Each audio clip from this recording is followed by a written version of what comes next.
Olá, cursistas, sejam muito bem-vindos, é um prazer estar com vocês. Meu nome é Luciana da Costa Silva, mas pode me chamar de Lu. Trabalharemos a disciplina de Geometria Espacial. Bom, vou falar um pouquinho de mim. Eu sou formada em Matemática, licenciatura plena pela Unimontes, licenciatura curta em Ciências do Primeiro Grau também pela Unimontes, pós-graduada em Educação Matemática pela Unimontes e mestre em Educação com ênfase em Matemática pela Universidade Del Mar, no Chile. Com a apostila do meu título de revalidação pela UFO, que é a Universidade Federal de Uberlândia. Ministro aulas de matemática pura e aplicada, introdução ao cálculo, cálculo 1, 2, 3 e 4, geometria analítica e álgebra linear, probabilidades estatísticas em cursos de engenharia, cursos técnicos, ensino médio, pré-concurso, pré-vestibular, enfim, todas essas esferas do ensino. Gostaria de ressaltar o grande amor e prazer que tenho em poder compartilhar com vocês as belezas da matemática, porque a matemática é linda, não é, gente? Bom, pessoal, peço a todos vocês que em nossas aulas, vocês estejam munidos de papel e caneta para quando surgir alguma dúvida, vocês anotarem e depois apostarem nos nossos fóruns Tira Dúvida. Já aproveitando a oportunidade para dizer que vai haver fórum Tira Dúvida para cada uma de nossas aulas. Então, postem as dúvidas no fórum pertinente à aula. É importante lembrar também que para que tenhamos um bom resultado, será necessário dedicação de vocês, nos estudos e atividades da sala virtual. Mas também é muito importante que vocês leiam toda a apostila. Não se esqueçam dos artigos que serão utilizados em nossos fóruns avaliativos, porque além de trazer conhecimento sobre o que a comunidade científica anda falando, e fazendo sobre esse tema, desperta em nós um senso crítico para também possamos cooperar com as nossas experiências e inquietações com a comunidade científica. Então vamos lá. O estudo da geometria espacial nos proporciona uma viagem por um universo de novidades e curiosidades. Vamos começar nossa viagem? A geometria espacial trabalha com o estudo da geometria no espaço, quer dizer, os objetos espaciais, como a relação entre esses elementos. O ensino da geometria é de extrema importância para a vida do cidadão, no seu meio social, pois desenvolve o raciocínio visual. E sem sua habilidade, elas dificilmente conseguirão resolver as diferentes situações de vida que forem geometrizadas, e que são muitas, né? Também não poderão se utilizar da geometria como fator de compreensão e resolução de questões de outras áreas do conhecimento humano. A geometria torna a leitura interpretativa do mundo mais completa. A comunicação das ideias se ampliam e a visão de matemática torna-se fácil de se entender. O estudo do desenho geométrico proporciona ao aluno no seu desenvolvimento lógico, dedutivo e também favorece o crescimento da criatividade. Hoje falaremos sobre poliedros e a fórmula de Euler. Mas antes disso, vamos fazer um apanhado geral do que estudaremos nessa disciplina? Então, de um modo geral, dentro da geometria espacial, a gente estuda poliedros e a forma de Euler, poliedros semi-regulares, volumes e o princípio de Cavalieri e suas aplicações. Vamos lá? O nosso curso é a pós-graduação em Ensino de Matemática para o Ensino Médio. A nossa disciplina é Geometria Espacial. Estamos no módulo 3. E como já disse, sou a professora Luciana da Costa Silva e essa é a nossa aula 1. Eu sempre gosto de começar nossas aulas com versículo, para que papai possa nos abençoar.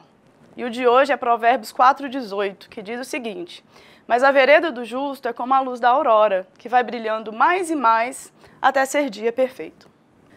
Bom, como eu já falei anteriormente, vamos falar aqui agora sobre a geometria, né? Que a geometria é a parte da matemática que estuda as propriedades do espaço. Em sua forma mais elementar, a geometria trata de problemas métricos, como o cálculo da área e do diâmetro de figuras planas e da superfície e volume de corpos sólidos. Outros campos da geometria são a geometria analítica, a descritiva, a topologia, a geometria de espaços com quatro ou mais dimensões, a geometria fractal e a geometria não euclidiana. Gostaria de ressaltar que o campo do nosso estudo é a geometria espacial, e nela estudaremos superfície e volume de corpos sólidos. No estudo da geometria espacial, devemos dividir dois grandes grupos a saber, que são os poliedros, que são os corpos retos, e os corpos redondos. Dentre os poliedros, estudaremos especificamente os prismas e as pirâmides. Dentre os corpos redondos, os cilindros, cones e esfera, bem como seus elementos, né? Vamos estudar a superfície, a planificação e o volume de cada um deles. Em nossa aula de hoje, estudaremos especificamente os poliedros e a forma de Euler.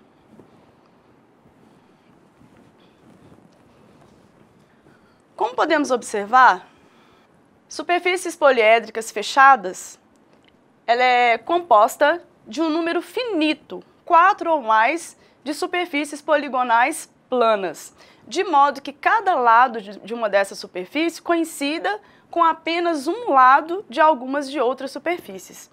Então, nós podemos observar que nessa figura aqui, especificamente, ela é uma superfície poliédrica fechada. Por quê? Porque atende à condição que ela é composta de um número finito, né, de superfícies poligonais, que no caso aqui, 4 ou mais. E essa aqui não é uma superfície poliédrica. Por quê? A gente está vendo que ela está aqui aberta, né? Então, ela não atende à condição de ser poliédrica fechada. O que é um poliedro? Não é isso? Então, é chamado de poliedro sólido geométrico formado pela reunião de uma superfície poliédrica fechada, com todos os pontos do espaço delimitado por ela. Então, nós temos aqui 3 exemplos, não é isso? Então, nós podemos observar que todos eles representam poliedros. Então, a gente vê esse B aqui, na letra B, a gente vê que ele é um pouco diferente dos outros que a gente já está acostumado, né? Mas a gente vai ver e vai falar um pouquinho mais na frente sobre os poliedros que são convexos e não convexos, mas esses todos são poliédricos, né? Todos representam um poliedro. Bom, aqui podemos observar quais são os elementos de um poliedro, né? Então, nós já vimos o que é um poliedro e agora vamos verificar os elementos de um poliedro. Então, aqui nós temos um poliedro e podemos verificar que aqui nós temos as faces, que são representadas por quê? Pelas figuras planas. Nós temos as arestas. Quem são as arestas? São os encontros que temos de cada figura plana. E temos os vértices, que são quem? São os encontros das arestas. Nós temos que ter muito cuidado, porque quando a gente fala sobre poliedro, nós vamos nos deparar com alunos que têm dificuldade de visualização e vão confundir a figura sólida com uma figura plana. Então, quando a gente está tratando aqui do poliedro, quando eu falo de face, são as figuras planas. As arestas, a gente é induzido a falar que são lados, e não são lados. As arestas são esses encontros que existem entre essas figuras planas. Então, não falamos lados, falamos arestas. E os encontros entre essas arestas são chamados os vértices. Não é isso? Bom, a nomenclatura de um poliedro vem aqui, ó, poliedro. Poli quer dizer o quê? Várias. E edro quer dizer face. Então, poliedro quer dizer várias faces. Então, um poliedro, ele pode ser nomeado de acordo com o número de faces. Então, nós vamos poder observar que cada poliedro, ele tem o seu nome, né, baseado ao número de faces que ele contém. Então, olha só, nós temos aqui os 3 poliedros que já havíamos visto. Então, nós temos aqui o hexaedro. Hexa vem de 6, é o que a gente espera que o Brasil seja, né? Hexacampeão. Então, 6 faces. Então, se nós formos analisar aqui, nós temos 6 faces, nesse caso são faces quadriculares, né? 8 vértices, que são 8 encontros que nós temos aqui. E temos 12 arestas, que são os encontros entre cada uma dessas faces. Bom, aqui eu tenho um que não é tão comum da gente estudar, que é o tetradecaedro, porque ele não é um convexo, como veremos na frente. Então, ele possui 12 faces, 16 vértices e 28 arestas. E o C, que é o dodecaedro, que possui 12 faces, 20 vértices e 30 arestas, como nós podemos observar aqui. E aqui nós temos faces que são pentagonais, ok? Bom, agora vamos diferenciar o que é um poliedro convexo e não convexo. que está na condição de cada plano que contém uma face de um poliedro, né? Então, olha só, se cada plano que contém uma face de um poliedro posiciona as demais faces em um mesmo semi-espaço, então o poliedro ele é convexo. Caso contrário, é não convexo ou côncavo. Então, aqui nós podemos observar que nós temos aqui o espaço e aqui nós temos quem? Um plano que está dividindo em dois semi-espaços, né? Então, nós temos aqui o semi-espaço e outro semi-espaço, e aqui nós temos o nosso plano que está fazendo essa divisão aí. Isso quer dizer que qualquer semiplano que tiver nessa situação vai representar para a gente um poliedro que é convexo. Poliedros convexos e não convexos. Bom, como podemos observar a diferença entre os poliedros convexos e não convexos, está na condição de cada plano que contém uma face de um poliedro. Então, posiciona as demais faces em um mesmo semi-espaço. Nesses casos, esses são, e esses aqui não são. Uma outra maneira que podemos observar é traçando segmentos de retas. Se nós traçarmos segmentos de retas em toda a região do nosso poliedro e esse segmento ficar dentro do nosso poliedro, nós consideramos ele convexo. Por exemplo, se nós traçarmos um segmento e ele ficar fora, como observamos aqui, ele passa a ser não convexo. Então, se eu ligo daqui até aqui, eu vou ver que ele é não convexo. Do mesmo jeito aqui, essa parte aqui ficou fora e essa parte aqui também ficou fora. Então, isso vai caracterizar os nossos poliedros em convexos e em não convexos. Bom, aqui podemos observar a relação de Euler, que diz que, olha que interessante essa relação, gente. Ela fala que se nós pegarmos um poliedro e somarmos vértices, número de vértices, mais o número de faces, menos o número de arestas, menos 2, nós teremos o número de arestas. Então, voltando, se eu pegar o número de vértices mais o número de faces menos 2, nós vamos ter o número de arestas. Bom, e vamos começar a observar em relação a esses poliedros que foram apresentados aqui. Então, nós temos esse primeiro poliedro aqui. Nós podemos verificar que ele tem 8 vértices, 6 faces e 12 arestas. Vamos estabelecer essa relação. Se eu somar vértices mais faces, eu vou ter 8 mais 6, que vai dar quem? 14. Se eu fizer 14 menos 2, quem é que eu encontro? O 12, que é o número de arestas.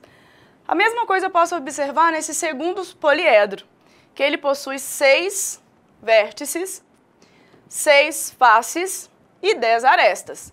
Se eu somar vértices mais arestas, eu vou ter quem? 12. Se eu tirar de 12, 2, vai ficar quem? O número de arestas, conforme está indicado aqui. Nesse terceiro poliedro, o que nós podemos observar? Ele possui 6 vértices, 5 faces e 9 arestas. Se eu relaciono a soma 6 e 5, que são vértices mais faces, nós vamos ter 11. 11 menos 2, 9. Outra maneira de representar a relação de Euler é também colocar assim, ó, vértices mais faces é igual a arestas mais 2. Tudo isso vai depender de quê? Das necessidades que vamos ter em relação aos problemas que vão sendo apresentados. Mas o importante é saber que existe essa relação de Euler entre vértices, faces e arestas no que diz respeito a quem? Aos poliedros.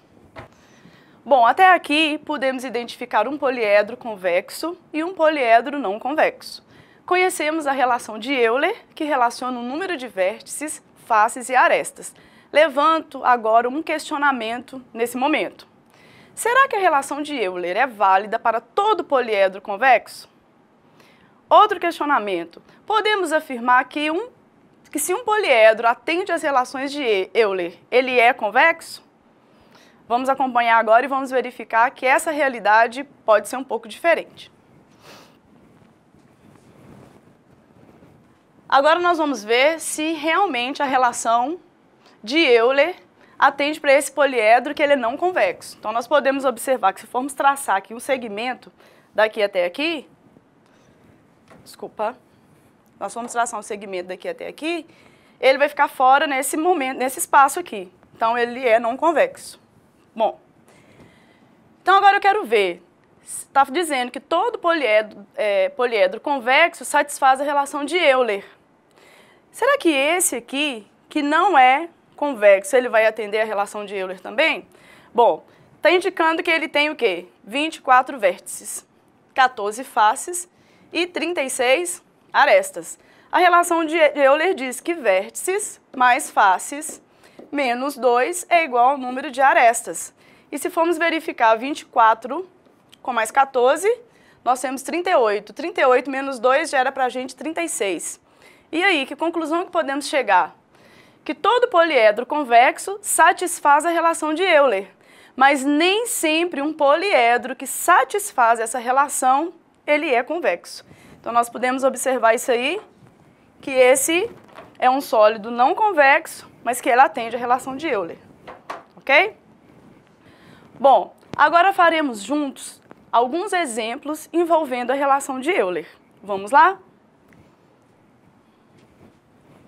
Olha só, está dizendo aqui no primeiro exemplo, obter o número de arestas de um poliedro convexo que tem 6 faces e 8 vértices. Então, o primeiro passo seria relacionar as informações que temos.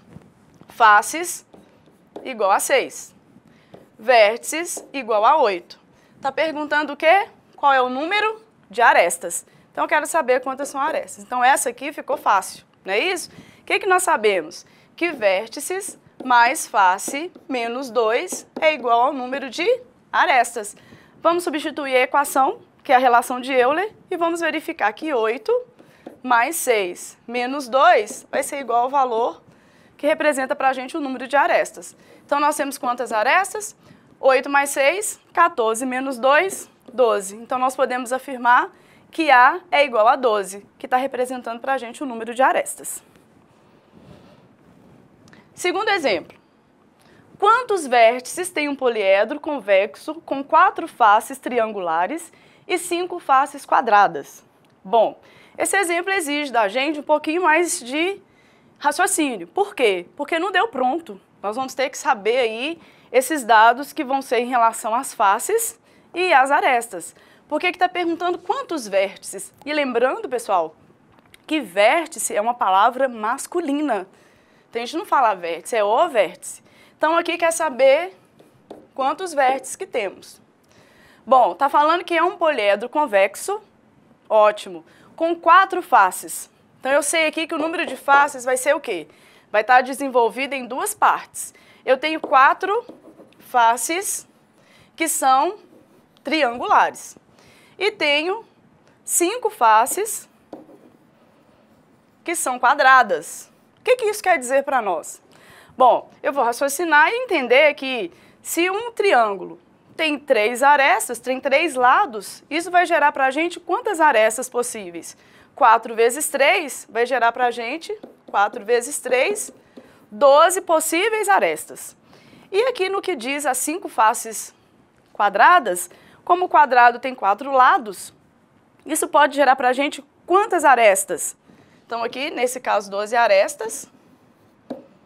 E nesse caso aqui, 5 vezes 4, que vai gerar para a gente 20 arestas. Só que nós precisamos entender que quando eu tenho um sólido, vamos supor um sólido diferente aqui, ó.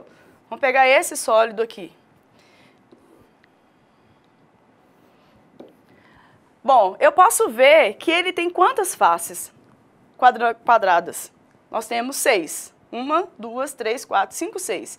Se eu falar que é 6 vezes 4, que vai ser igual a 24 arestas, eu corro o risco de estar duplicando, porque presta atenção, essa aresta aqui pertence a essas 2 faces, essa aresta pertence a essas 2, essa aresta pertence a essas 2, e então isso me diz que quando eu pego o número de faces e multiplico pelo número de lados, eu vou ter aqui o dobro do número de arestas.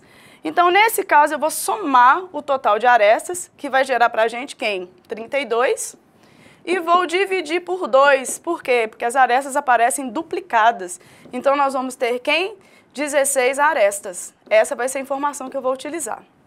Bom, então eu já sei aqui que arestas, eu tenho 16 arestas. Só que eu também tenho que somar aqui o número de faces, porque eu tenho que saber quantas faces totais eu tenho nesse poliedro, que são 9. Então pronto, agora eu vou usar a relação de Euler, que diz o quê? Que vértice mais face menos 2 é igual a quem? A aresta. Aqui eu tenho duas estratégias, pessoal. Eu posso substituir os dados aqui.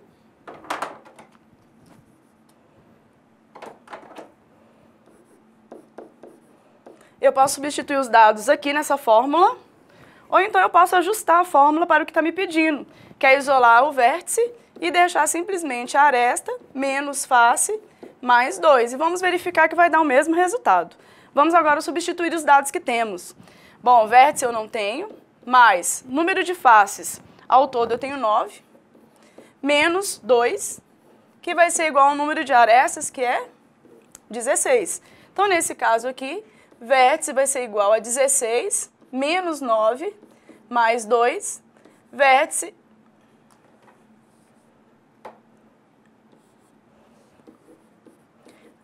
vai ser igual a 16 menos 9, nós vamos ter 7. 7 mais 2 vai gerar para a gente 9. Então, aqui nós podemos dizer que nós temos 9 vértices. Lembrando que essa figura foi só para exemplificar o número de arestas. Bom, nesse terceiro exemplo, nós temos aí um poliedro euleriano. Olha que palavra interessante, gente. O que quer dizer quando dizer para a gente que o poliedro é euleriano?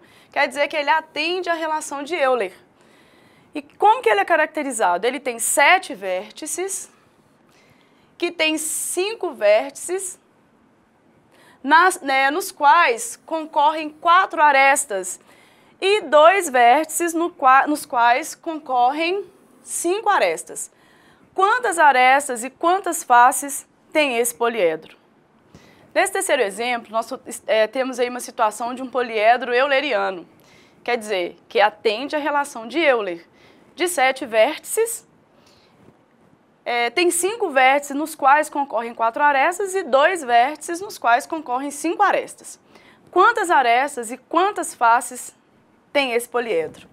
Bom, então a informação que a gente tem sobre esse poliedro é somente o número de vértices e está separado em duas partes, né? Então, se nós temos 7 vértices, esses 7 vértices ele está separado em duas partes, dizendo que tem 5 vértices que estão relacionando de uma forma e os outros 2 vértices que estão relacionando de outra forma. Esses 5 vértices que está dizendo que concorrem 4 arestas. Então, nós podemos dizer que está 1, 2, 3, 4 arestas saindo desses 5 vértices. Então, se nós multiplicarmos 5 vezes 4, nós vamos encontrar quem? 20 arestas.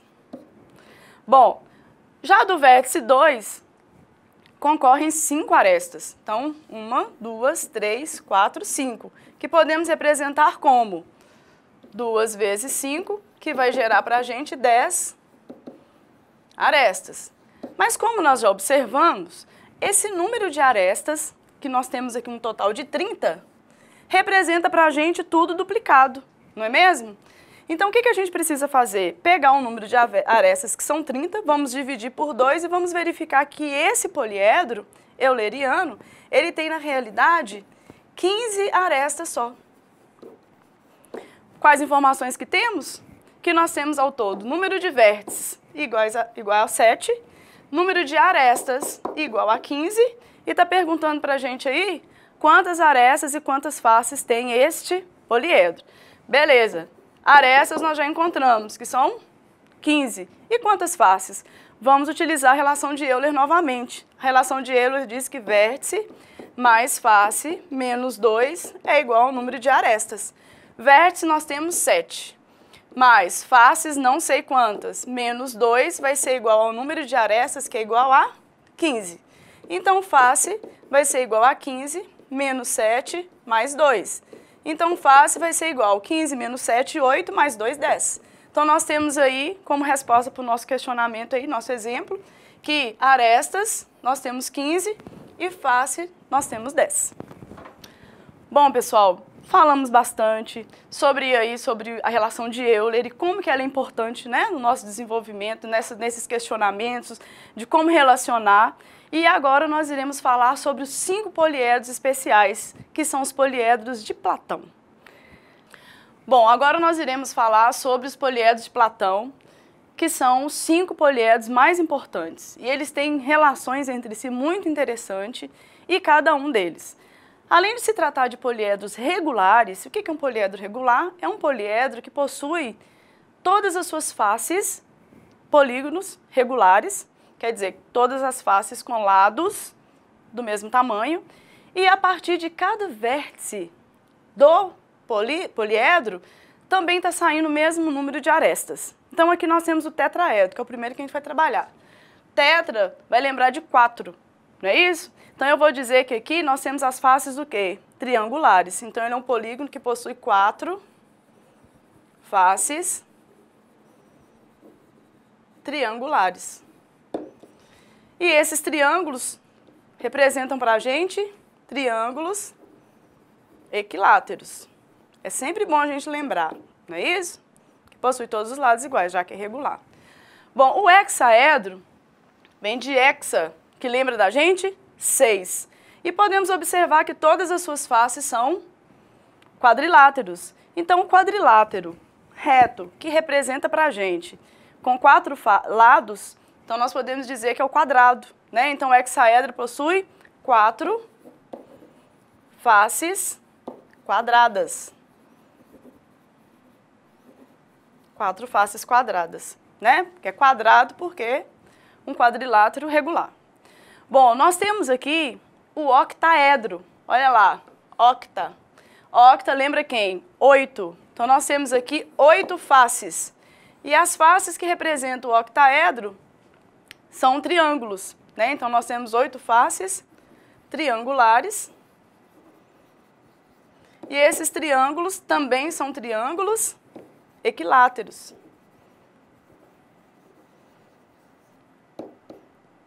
Equiláteros. Bom, o quarto poliedro de Platão é chamado de dodecaedro. Olha lá, dodecaedro vai representar a gente, vai lembrar a gente de 12. Então, o dodecaedro, ele possui 12 faces. E essas 12 faces é o único diferente, porque as faces são o quê? Um polígono formado de 5 lados, que é o pentágono, né? Então, 5 faces pentagonais. 5 faces pentagonais. E esses, né? O pentágono possui todas as suas arestas, seus lados do mesmo tamanho. E aí vem o último, que é o icosaedro, que vai lembrar para a gente de 20. Ele representa para a gente, ele tem 20 faces. E essas faces, assim como o tetraedro e como o octaedro, também são triangulares.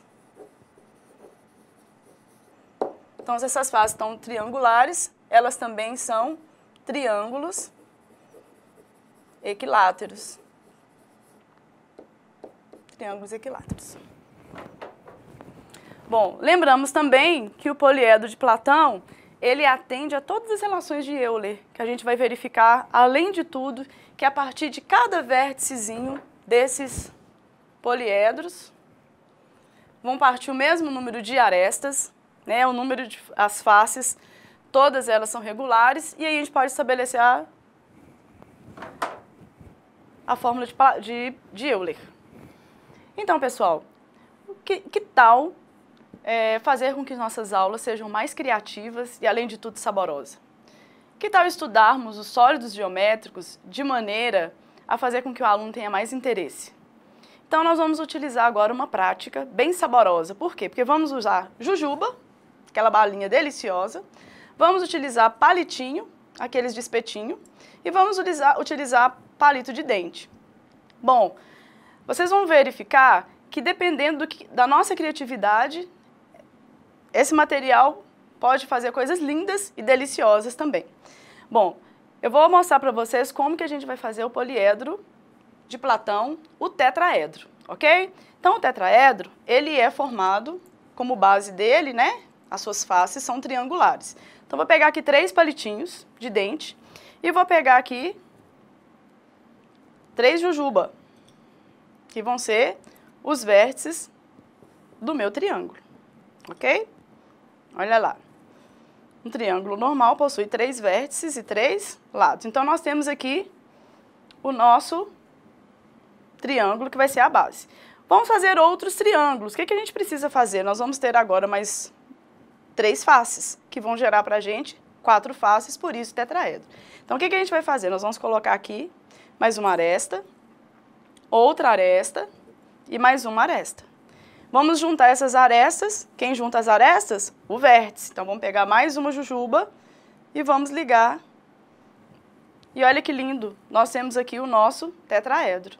E o interessante é que o aluno vai poder verificar que aqui as faces, né, vão poder ser utilizadas e visualizadas de forma bem interessante. Então, nós temos aqui, quantos palitos foram utilizados? 1, 2, 3, 4, 5, 6 palitos. Nós utilizamos aqui quantas jujubas? 1, 2, 3, 4. E formamos quantos triângulos? 4 triângulos. Então, nós temos aí a relação de Euler sendo estabelecida, que é o número de vértices, faces e arestas, ok? Bom, vamos deixar ele aqui de lado. Vamos fazer o hexaedro agora? Beleza, vamos mudar de cor. Vamos agora o amarelinho.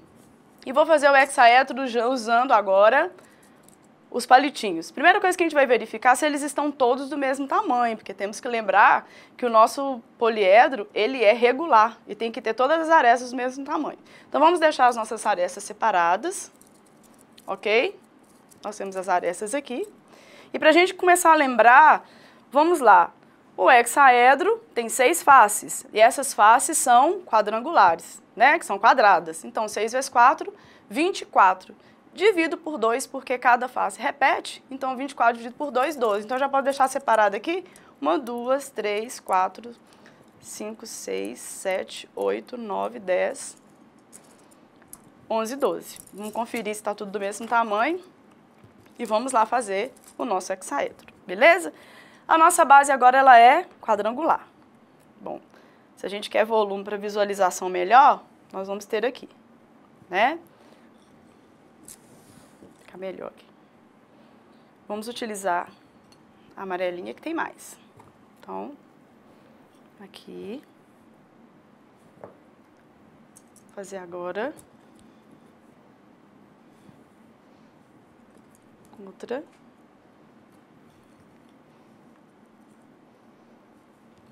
Ó, os vértices aparecendo. E agora mais outra. A diferença do palito de dente de churrasco, gente, é que um não tem a pontinha tão fininha, mas dá para fazer do mesmo jeito. O que a gente precisa lembrar agora? Que nós vamos agora levantar, não é mesmo? As outras faces. E aqui nós vamos colocar uma aqui, outra aqui, outra aqui e outra aqui. Bom, para a gente poder unir, nós vamos ter que colocar outras jujubas, mais 4 jujubas que vão representar para a gente o quê? Outros vértices, é isso? Então, aqui, nesse momento, a gente já chega à conclusão de quantos vértices serão utilizados, não é isso? Então, já sabemos que aqui nós temos 8 vértices. Beleza.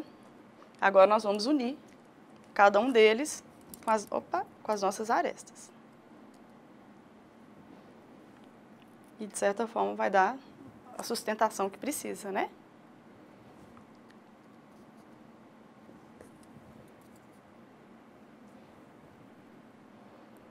E aí a gente vai vendo, né, a vida que vai sendo dada ao hexaedro.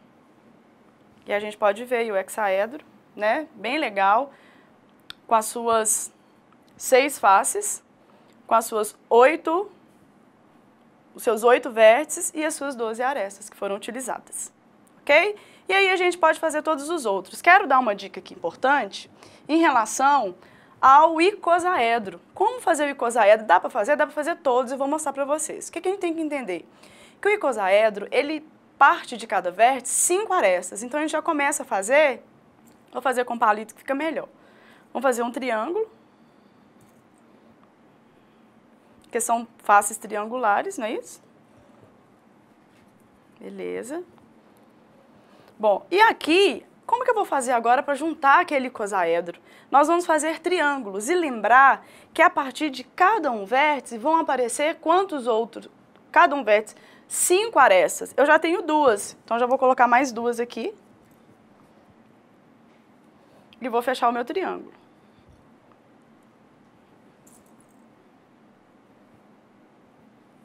Bom, tenho 5. Aqui tem 2, eu vou colocar agora mais 1, 2, 3, 4, vai ter mais 3, né? Nós temos 1, 2, 3, vai precisar de sair mais 1 daqui. Opa, que esse palitinho não tá bom. Que é o que vai fechar com esse aqui, ó. E aí é como se fosse um jogo de quebra-cabeça. Olha só, vamos verificar que desse vértice, que é essa jujuba, saíram 1, 2, 3, 4, 5. Aqui eu já fiz uma parte e já posso fechar. Ok? E assim nós vamos fazendo a composição do nosso icosaedro, né? Então nós vamos passar aqui e já vamos ver ele aqui prontinho. Olha só como fica legal, pessoal. Então, fazendo sempre essa análise de que o icosaedro, a partir de cada vértice, são 5 arestas. A gente vai montando como eu mostrei para vocês aqui. Aqui a gente vai fechar, tá vendo?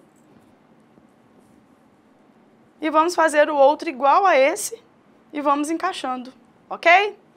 Então agora nós vamos ver os outros poliedros de Platão, que já estão feitos aqui, né? Então a gente vai ver agora o octaedro, que é esse aqui, né? Estamos com as faces triangulares.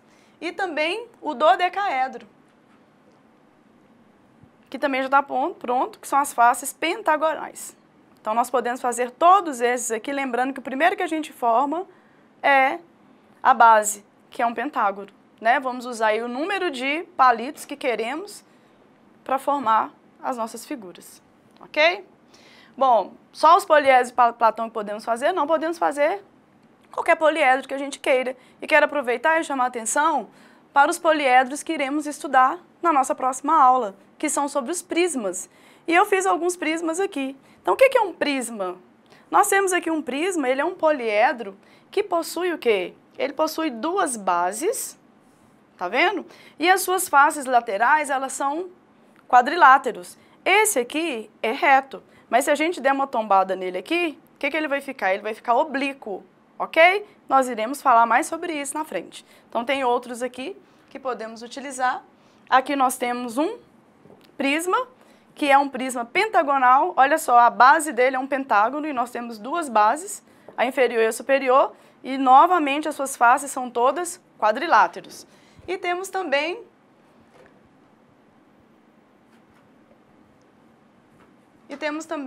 esse prisma, que é um prisma triangular, que a base dele é um triângulo. E vamos comparar esses dois aqui, vamos ver que esse aqui é um poliedro e a gente vai ver que ele é uma pirâmide, não é isso? E aqui nós temos um prisma, sendo que todos os dois têm bases triangulares. Pessoal, espero ter cooperado com vocês e faça com que suas aulas, além de serem interessantes e criativas, sejam também saborosas. Muito obrigada! Bom, pessoal, com isso encerramos os assuntos da nossa primeira videoaula e eu espero que vocês tenham gostado e que tenham absorvido ao menos um pouco do que vimos aqui hoje. Lembre-se de acessar a sala virtual, participar dos fóruns e participar, né, postando suas dúvidas. E não se esqueçam dos estudos da apostila. Por enquanto é só. Bons estudos, grande abraço, fiquem com Deus e até a próxima aula.